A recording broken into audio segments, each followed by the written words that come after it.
Welcome, and thank you for joining me, Miss Trot, once again for Math and Science for Young Children. In each of our sessions, we will be reviewing math, science, and early childhood topics. Our goals for this session include apply mathematical concepts of sorting to a variety of real-life experiences, apply scientific inquiry processes to exploration of sink and float activities, and understand the engage, explore, reflect learning cycle format of the Exemplar Activities Guide. Make sure you download the note sheet to go along with this video and stick around as we learn all about math and science for young children.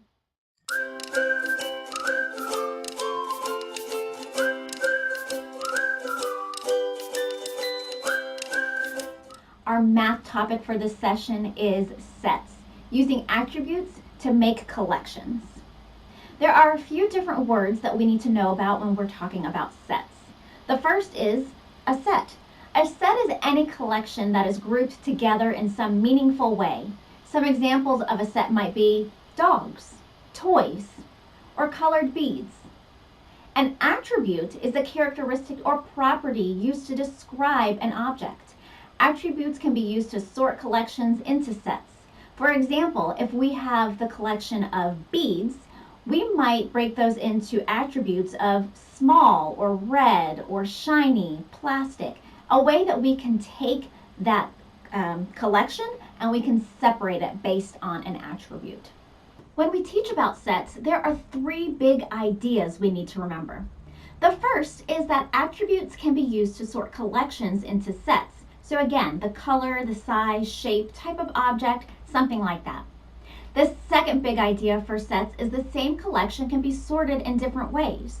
So if I had a group of sorting bears and the bears were different colors and they were different sizes, I could sort these bears by either size or color. A set can be compared and ordered. So they can be compared by which is there more red bears or more blue bears. And then they can be ordered, such as going from small, medium, and to large. When you are teaching children about sorting, it's important to remember to make sorting playful. Children like fun. Incorporating sorting into everyday routines such as how materials are organized in the classroom, cleanup time, and snack time are also sorting activities. Comment on children's spontaneous sorting. For example, I see you put all the red beads on your necklace, and you used all the cylinder-shaped blocks in your tower. This really brings home those ideas that sorting is a natural thing that children do during play. Recognize that over time, children's abilities to think flexibly about attributes will also grow. I've explained that we're going to be doing hands-on science activities each week, and we call these exemplar activities. Each exemplar activity has a guide that is designed to be an introduction to a science topic for young children. Each guide contains a list of materials, easy to follow step-by-step instructions for setting up and facilitating the activity, suggested questions to ask the children, helpful tips, and background information for the teacher's own science content knowledge. These are also broken up into three different categories: the engage, explore, and reflect cycle. So in the engage section, the teacher is going to introduce objects, events, or questions to engage the students, access learners' prior knowledge, and respond to learners' interests. The learners will be perceiving and recognizing something of interest in the environment and demonstrating curiosity. In the explore section, the teacher is going to create the environment, support enhancing learners' interests and curiosities, link the new information to the learner's prior knowledge and previous experiences, and take note of what the learner is most interested in to expand upon and provide further discussion and new exploration. At the same time, the students are going to be actively exploring objects and phenomena, connecting to prior knowledge and experiences, collecting further information using science and mathematic processes, and building concept development and personal understanding. The next part of the cycle is to reflect. In this area, teachers will facilitate science talks to help learners refine ideas, communicate, construct explanations, and draw conclusions. They're going to model and support using scientific language, ask more focused questions, help learners make those connections, and help learners plan further investigations.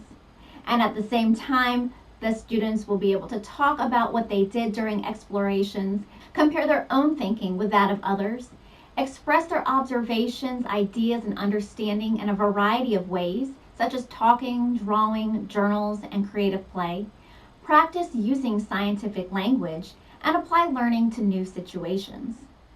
In this week's exemplar activity, you are going to be focusing on physical science with the concepts sink and float. Children make predictions about whether various objects will sink or float and then test the objects by placing them in a tub of water. They sort and classify the objects into floaters and sinkers. As they experiment, the children make observations about the properties of the different objects and construct explorations about what factors determine if an object sinks or floats. The underlying science concepts for this exemplar activity are that some objects float in water and some objects sink. Different properties of an object, such as the material it's made of, shape, size, and weight, affect whether it will sink or float.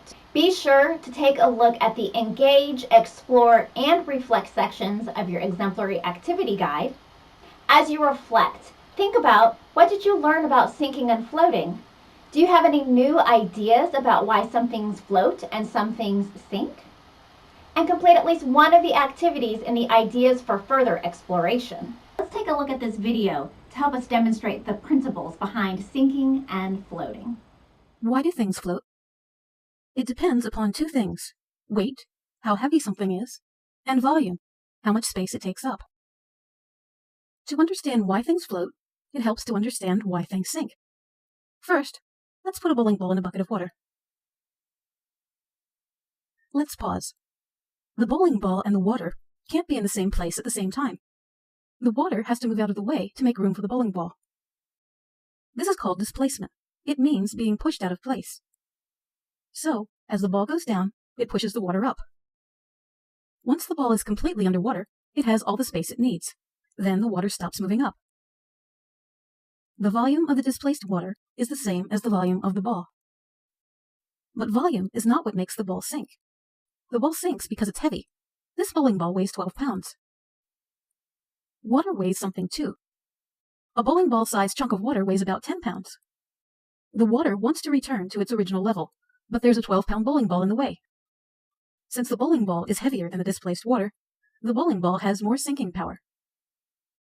Now, what if we replace the bowling ball with something lighter, like a balloon? This balloon is the same size or volume as the bowling ball, but it weighs much less. Now we have 10 pounds of water pushing down on a very light balloon. The water is heavier than the balloon, so the water sinks, forcing the balloon up. Now the balloon is floating on top. Or is it? The balloon doesn't weigh much, but it does weigh something. If you look closely, you'll see it's displaced just a little water. The water it displaced weighs the same as the balloon. Boats work the same way. Boats are heavy, but they are also very large, and a lot of that space is just air. Because boats are so large, they displace an enormous volume of water. All that water is heavy. The boat can't push down more than its own weight, so the weight of the water keeps it afloat. So, to recap, an object floats if the water it displaces weighs as much as the object. If the object weighs more than the displaced water, then the object sinks. Remember, this information is for you, the teacher, the facilitator of the science activity, to build your own background knowledge. Just in reviewing that video, while an object's weight does play a role in why some things float and others sink, it's not the only factor. An object's density, the relationship between its volume and mass, is a key factor. Therefore, the mass and volume of an object both affect whether it will sink or float, and changes to either of these variables might change the result of the sink-float test. Density explains why a ping pong ball floats and a large marble of its equal size sinks. Thanks for tuning in for this session. I hope that you guys go onto your course and find out all of the other information that is there posted for you, as well as do the experiments and activities. If you have any questions, please reach out to me, Ms. Trott, or your instructor. We are here to help you. And we'll see you next time as we learn more about math and science for young children.